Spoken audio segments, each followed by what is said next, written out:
चल रहा है।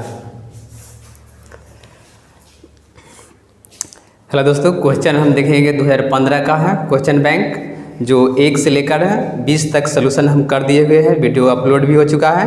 क्वेश्चन नंबर हमें 11 से जो लघुत्तरीय प्रश्न है, तो हम क्वेश्चन नंबर 21 से सॉल्व करेंगे। 21 नंबर क्वेश्चन है आपका, कहता है यदि अल्फा कोमा बीटा बहुपद पी एक्स बराबर x square minus 7x plus के शून्यक है। दोस्तों क्या है? शून्यक है। और अल्फा माइनस बीटा बराबर 1, तो के का मान निकालना है। क्या निकालना है? के का मान। आप क्वेश्चन बैंक से क्वेश्चन को देख लीजिएगा, हम क्वेश्चन लिखकर सिर्फ सोल्यूशन करते हैं। चलिए, तो 21 नंबर लिखा हुआ है। 21 नंबर क्वेश्चन है आपका पी एक्स कहने का मतलब बहुपद। पी एक्स बराबर दे रखा है आपका x square minus 7x plus के, इतना दे रखा है आपको। और एक दिया हुआ है आपका अल्फा माइनस बीटा बराबर 1 दिया हुआ है। इसकी सहायता से हम अल्फा और बीटा का मान निकालेंगे। चलिए, तो सबसे पहले इसका हम जान लेते हैं द्विघात बहुपद का व्यापक रूप क्या होता है। दोस्तों यदि आपके पास द्विघात बहुपद का व्यापक रूप यदि आपको याद होगा तो द्विघात समीकरण को सलूशन करने में आपको दिक्कत नहीं होगा। चलिए, तो द्विघात बहुपद का व्यापक रूप होता है a x square plus b x plus c होता है। इस व्यापक रूप से इसको हम तुलना करते हैं, यानी कि जिसमें x होता है वह एक्स स्क्वायर होता है, वह a के मान होता है। जिसमें x लगा होता है वह b के मान होता है। जिसमें जो अचर पद होता है, जिसमें कुछ भी नहीं होता है, वह क्या होता है? c का मान होता है। चलिए, तो हम यहाँ लेते हैं a बराबर, आपको देखो तो x का गुणांक कितना है। दोस्तों कहने के मतलब आपका x गुने एक्स स्क्वायर, गुणांक कीजिएगा तो क्या होगा? एक्स स्क्वायर होगा। तो x का गुणांक आपका क्या होगा? 1 होगा। तो x का गुणांक हम 1 लिखेंगे और b बराबर क्या लिखेंगे? तो देखिए, इससे तुलना करेंगे x वाले में तो क्या है? -7 है। और c से तुलना करेंगे k को, तो k का कुछ गुणांक है नहीं है, तो k का k रहेगा। सिर्फ अचर पद को हटा देना है दोस्तों, k के मान भी निर्धारित करना है, इसलिए हम k इसमें रहने दिए हैं। चलिए, तो आप जानते हैं योगफल, तो इसको क्या योगफल में पता करेंगे तो अल्फा प्लस बीटा बराबर होता है माइनस बी बटा ए होता है। क्या होता है? अल्फा प्लस बीटा बराबर माइनस बी बटा ए होता है। यानी द्विघात बहुपद में शून्यकों का योगफल होता है माइनस एक्स स्क्वायर का गुणांक बटा एक्स का गुणांक। तो एक्स स्क्वायर का गुणांक, x का गुणांक क्या है? सॉरी, x का गुणांक होता है एक्स स्क्वायर का नहीं, x का गुणांक क्या है मेरा? b है। तो यहाँ फॉर्मूला में होता है माइनस होता है, इसलिए हम माइनस लिखे। एक्स स्क्वायर का गुणांक, तो एक्स स्क्वायर गुणांक क्या? a, तो वही लिखाता है माइनस b बटा a लिखाता है। चलिए, तो इससे सोल्यूशन करेंगे तो b के मान क्या है? -7 है। और एक माइनस जो होता है फॉर्मूला में होता है, तो -7 बटा a के मान क्या है? 1। तो अब क्या करेंगे? अल्फा प्लस बीटा बराबर क्या करेंगे? माइनस माइनस जो होगा आपको क्या हो जाएगा? प्लस हो जाएगा, 7 हो जाएगा। देखिए, तो अल्फा प्लस बीटा का मान क्या है? आपका 7 आ गया। और एक दिया हुआ है अल्फा माइनस बीटा बराबर क्या दिया हुआ है? 1 दिया हुआ है। चलिए, इसके बाद हम गुणनफल भी इसको चेक कर लेते हैं। तो गुणनफल क्या होता है? अल्फा इंटू बीटा बराबर होता है c बटा a। कहने को तो दोस्तों द्विघात बहुपद का शून्यकों का गुणनफल, शून्यकों का गुणनफल होता है अचर पद बटा एक्स स्क्वायर का गुणांक। देखिए, तो अचर पद इसमें क्या है? तो अचर पद c है और a का गुणांक, एक्स स्क्वायर का गुणांक क्या है? मेरा a है, तो a c बटा a लिख दिए। चलिए, तो c बटा a कहने का मतलब यहाँ c का मान आप क्या देखिएगा? तो c के मान मेरा k है और a के मान क्या है? 1 है। तो अल्फा इंटू बीटा का मान आपका क्या आया? तो आ गया आपके पास k आ गया। 1 में k से भाग देंगे, k आएगा। चलिए, तो इसको हम क्या करते हैं? समीकरण जो आपको दिया था इसको, चलिए यहाँ पर हम लिख देते हैं, दिया हुआ है बुक में, आप देख लीजिएगा, दिया हुआ है। तो अल्फा माइनस बीटा बराबर 1 दिया हुआ है। उसके बाद दिया हुआ है क्या? हम निकाले हैं अल्फा प्लस बीटा बराबर 7 निकाले हैं। इसको समीकरण 1 मान लीजिए, इसको समीकरण 2 मान लीजिए। आप समीकरण बहुत अच्छे से पढ़े रखे हैं। जब 2 समीकरण रहता है, एक समीकरण प्लस और दूसरा समीकरण माइनस, तो उसको क्या करते हैं? हम उसको हम घटाने पर लिखते हैं। दोनों समीकरण जब प्लस का आ जाता है तो उसको क्या करते हैं? उसको घटाने पर, अब माइनस प्लस आता है तो जोड़ने पर। तो यहाँ पर हम क्या लिखेंगे?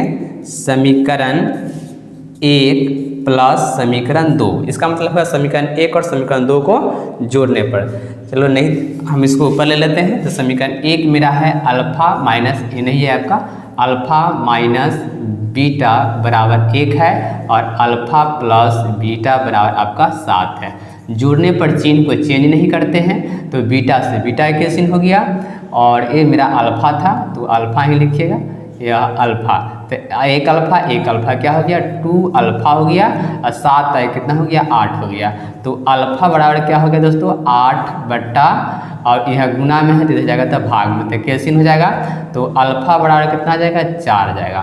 तो अल्फा के मान तो हमें पता चल गया से क्या है, 4 आया हुआ है, और बीटा के मान पता कर लेंगे, जिसकी सहायता से हम समीकरण में मान रख देंगे, जिससे हमारा के का मान निकल कर चल आएगा। चलिए तब क्या लिखेंगे, यहाँ लिखते हैं समीकरण 1 में या 2 में, किस में भी रखिए, चलिए 1 में भी रखते हैं। 1 में अल्फा बराबर 4 रखने पर, अल्फा बराबर क्या रखेंगे, 4 रखेंगे। तो समीकरण 1 है मेरा अल्फा माइनस बीटा बराबर 1 था, तो अल्फा का मान क्या आया था मेरा, 4 माइनस बीटा बराबर 1 हुआ, तो माइनस बीटा बराबर 1, और इधर प्लस का इधर जाएगा तो माइनस का, तो माइनस बीटा बराबर -3, माइनस माइनस कैंसिल हो जाएगा। बीटा का मान क्या आया मेरा, बीटा का मान 3 आ गया। चलिए बीटा का मान क्या आया मेरा, 3 आया।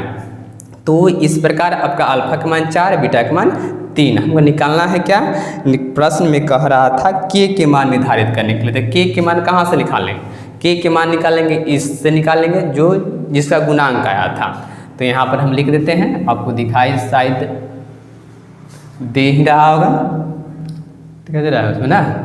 चलिए तो अल्फा इंटू बीटा बराबर आपका के निकाले हुए हैं, यहाँ देखिए अचर पद निकाले हुए हैं। इसमें हम अल्फा के मान क्या रख देंगे, तो अल्फा के मान यहाँ पर हम रख देंगे आपका हो जाएगा 4, और बीटा का मान क्या आया 3, और के का के, तो 4 × 12 बराबर के, यानी के मान कितना आ गया 12। तो इस प्रकार क्वेश्चन आपका जो चलिए क्वेश्चन नंबर हम लेते हैं 22, 21 के बाद क्वेश्चन नंबर 22 नंबर क्वेश्चन आपका है 4x² माइनस 25 बराबर 0। तो x के मान बताना है क्या दोस्तों, x के मान ज्ञात करना है, बहुत इजी क्वेश्चन है। चलो इसको क्या लिखते हैं, 4x² माइनस 25 बराबर आपका तो क्वेश्चन है, तब 4x² बराबर किस पट्टी भेज देंगे, तो क्या होगा 0 प्लस 25 हो जाएगा, और ये हो जाएगा मेरा 4x² बराबर हो जाएगा 25, और ये हो जाएगा x² बराबर 25 बटा क्या हो जाएगा 4। जब इस पर से क्या होगा, स्क्वायर हटेगा तो इस पर रूट चढ़ जाएगा, तो x बराबर क्या हो जाएगा आपका प्लस माइनस रूट अंडर 25 बटा 4। तो x बराबर हो जाएगा प्लस माइनस रूट अंडर 5 गुने 5 बटा 2 गुने 2। तो x बराबर हो जाएगा प्लस माइनस 5 बटा 2। जुड़ा अंक रहता है तो बाहर निकालते हैं। तो एक बार कहने का मतलब इसको प्लस में लिख दीजिए और एक बार इसको माइनस में लिख दिए। तो इस प्रकार क्वेश्चन आपका हुआ जो 22 भी कंप्लीट हो चुका हुआ है। 22 के बाद क्वेश्चन हमारा आपका 23 है। तो 23 नंबर क्वेश्चन हम लोग देखते हैं। 23 नंबर क्वेश्चन है एक समद्विबाहु त्रिभुज। दोस्तों हमको समझना है समद्विबाहु त्रिभुज क्या होता है। समद्विबाहु मतलब दो भुजा आपस में बराबर होता है, उसको समद्विबाहु बोलते हैं। चलिए क्वेश्चन नंबर 22 के बाद हम लोग क्वेश्चन नंबर 23 लेते हैं। क्या है क्वेश्चन नंबर 23। देखिए समद्विबाहु कैसे बनता है। तो यह समद्विबाहु हो गया आपका एक त्रिभुज जो एक एंगल होता है 90 डिग्री का होता है। ए इसको मान लीजिए बी, इसको मान लीजिए सी। ई भुजा और ई बराबर होता है। सिर्फ क्या भुजा नहीं, कर्ण जो होता है बराबर आपका नहीं होगा। तो आपका जो कह रहा था सी 90 डिग्री, तो सी 90 करेंगे। चलिए यहाँ पर बी की जगह पर क्या लिख देंगे, सी लिख देंगे। सी 90 है, जो कहेगा उसी पर आपको 90 डिग्री का कोण बनाना है। सी कहा तो 90 डिग्री हम बना दिए। तो सबसे पहले ये देखेंगे यह क्या है, एक समद्विबाहु त्रिभुज है। क्योंकि आपका भुजा जो है AC बराबर किसका हो जाएगा, BC का हो जाएगा। तो सबसे पहले इसका हम एक भाषा लिख लेंगे। क्या लिखेंगे, त्रिभुज ABC एक समद्विबाहु त्रिभुज है। ये क्या है? समद्विबाहुज त्रिभुज है। चलिए, तो आप क्या लिख सकते हैं? AC बराबर BC लिख सकते हैं। AC बराबर BC लिख सकते हैं। क्या लिख सकते हैं? AC बराबर BC। आपको सीध कर लाना है, इधर हम नोट कर देते हैं, आप देख लीजिएगा। सीध करके लाना है AB स्क्वायर बराबर 2AC स्क्वायर, इतना लाना है। दोस्तों, आपको इसको देखकर अंदाजा कर सकते हैं हम AC के जगह पर BC लिखें या AC लिखें। तो चलिए, आप जानते हैं पाइथागोरस प्रमेय से लिखते हैं इसको। पाइथागोरस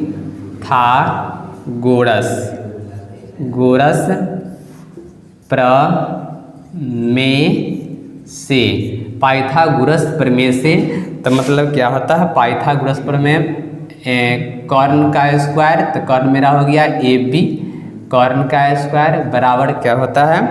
तो लंब का स्क्वायर, लंब हो गया मेरा AC स्क्वायर प्लस, और आधार क्या हो गया? BC square. तो हम क्या लिखेंगे? BC square. तो AB का AB रहेगा, तो AB की जगह पर तो AB है, ये है मेरा। लाना क्या है हमको? 2AC लाना है। तो AC एक रहे न देंगे, देखो AC बराबर BC, तो BC की जगह पर क्या लिखेंगे? हम AC लिखेंगे। तो यहाँ लिख देंगे हम AC स्क्वायर। तो AB स्क्वायर बराबर एगो AC, तो क्या है? 2AC square. दोस्तों, यही तो हमको सिद्ध करना था। तो ये क्या हो गया? सिद्ध हो गया, आपका सिद्ध हुआ। तो यह 2 नंबर का क्वेश्चन था आपका। इस प्रकार क्वेश्चन आपका सिद्ध हो चुका हुआ है। रुक दो।